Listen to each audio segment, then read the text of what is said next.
Hi there, welcome back to Tiger in the Kitchen. It's Pam here, and today I'm going to be sharing this tender and juicy barbecue ribs recipe. Stick with me until the end to see how to make it.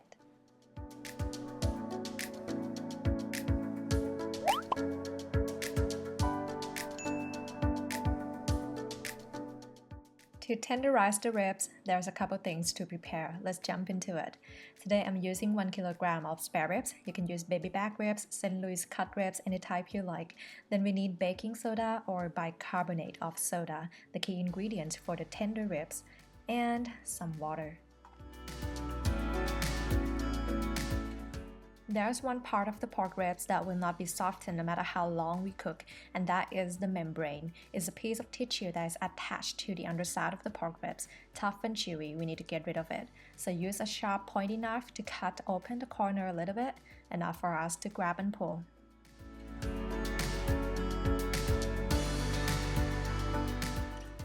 It'll be slippery, so a piece of paper towel will help. Should pull off easily.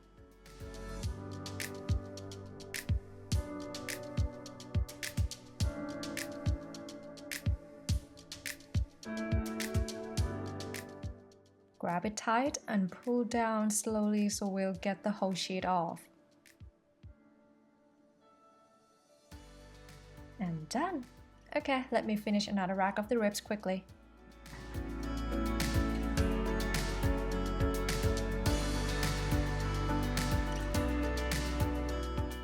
A bowl to soak these ribs.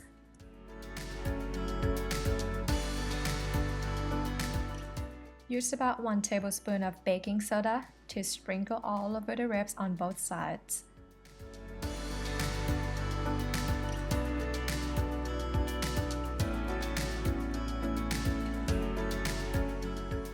And rub it all over. Then pour 1.5 liters of water, or enough to cover the ribs. Solution of baking soda and water raises the pH of the meat's surface, making it more difficult for the proteins to bond excessively, which keeps the meat tender and moist when it's cooked. We're gonna leave them soak for about 30 minutes, and during that, let's prepare the delicious barbecue sauce. Start off with the ingredients, quite many, but trust me, it'll turn out so good. So, water, ketchup, chili sauce. I'm using Sriracha. You can use any chili sauce you like. Light soy sauce, white vinegar. You can also use apple cider if you want, anything you have in the kitchen.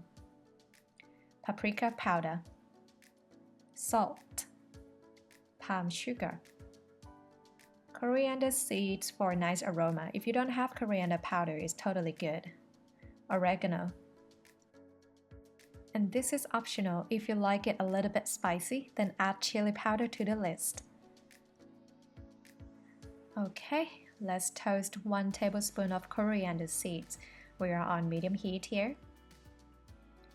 Just keep them moving until they turn a nice brown and fragrant.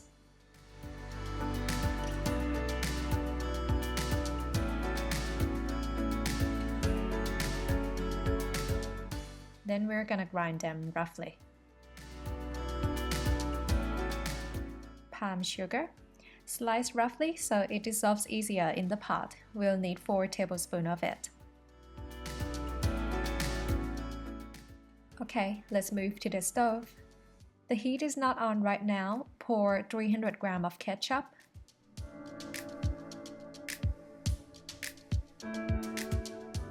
(300 grams) chili sauce,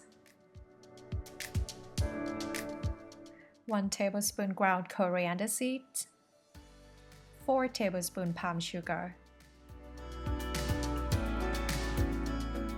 4 tablespoons vinegar or apple cider, 1.5 tablespoons light soy sauce, 1 teaspoon of salt, paprika powder as you like, and chili powder if you want. Now turn the heat on medium-low, keep stirring until palm sugar dissolves and the sauce is well combined.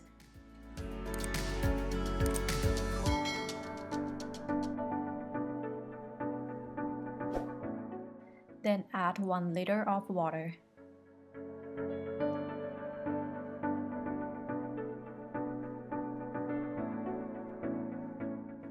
wait until boils. When the ribs are ready, make sure to rinse them with the water thoroughly. If there's some baking soda left on it, it'll turn bitter or numb your tongue. Place the ribs in the pot.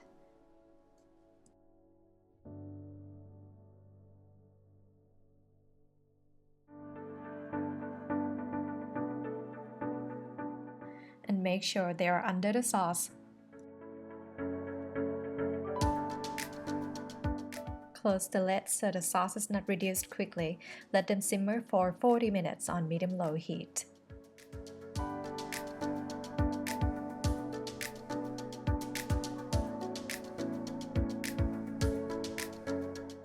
Then flip gently.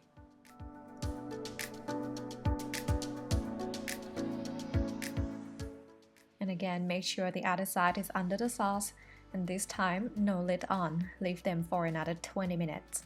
And during this, warm the oven upper and lower heat at 150 degrees Celsius or 302 Fahrenheit. Oh, these look so juicy already, but we're not done yet. Another step to go. So place the ribs on a tray or a big plate that you have, and pour the sauce generously on the ribs.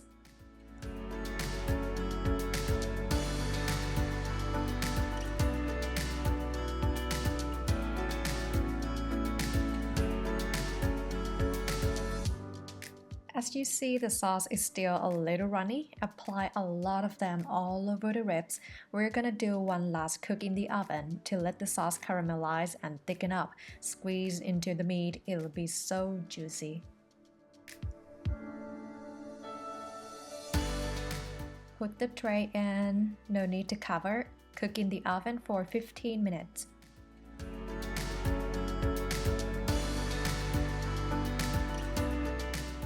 Pull it out a little and apply more sauce. Don't crank up the heat too high and cook in the oven too long. The sauce contains sugar, it can be burnt and we don't want that. Okay, back in for the last 10 minutes.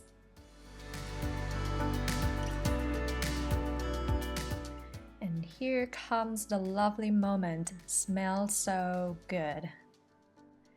And we'll have one last touch in a minute. And if you want, pour some more sauce on top. I mean, why not, right? So juicy. Sprinkle some oregano as much as you want. And same go with the side dish. Some fresh and crunchy vegetables and fries or anything that you like. All the work we have spent on these will be totally worth it. Finger-licking meal for sure, I guarantee. If you enjoyed this recipe, please leave this video a thumbs up, subscribe and hit the bell button for more lovely home-cooked recipes every week. Mostly will be Thai and Asian. Alright guys, have a lovely day. See you in next videos. Bye!